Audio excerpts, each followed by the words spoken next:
ইলেকশনের কোনো আলোচনা হচ্ছে না। আওয়ামী লীগের তরফ থেকে কোনো ধরনের কোনো সরি বলতে শুনেছেন, রিগ্রেট করতে শুনেছেন, অনুতপ্ত হতে দেখেছেন?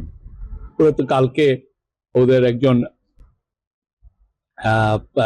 বড় একজন ফর্মার মিনিস্টার, উনি তো আরো মানে এক ধরনের মোকারি করছিলেন। হ্যাঁ, তো এখন শহীদের রক্ত নিয়ে ওনারা মোকারি করেন। তো ওনাদের প্রতি কোনো ধরনের আহ, আহ, কোনো ধরনের ওদের অনুতপ্তের কোনো লক্ষণ আমরা দেখি নাই। তো তাদেরকে কে এই বাংলাদেশের সোসাইটিতে জায়গা দিবে? হ্যাঁ, উনিদেরকে কেউ জায়গা দেয়?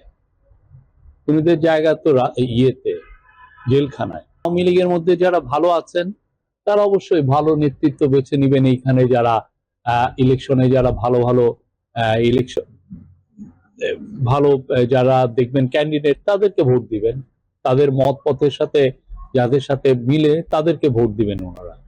আমরা আশা করছি ইলেকশন খুব ভালো হবে এবং যা দেশের আপামর জনসাধারণ সবাই তাদের যেই ক্যান্ডিডেট তাদের পছন্দ হয় সেভাবে তারা ভোট দিবে।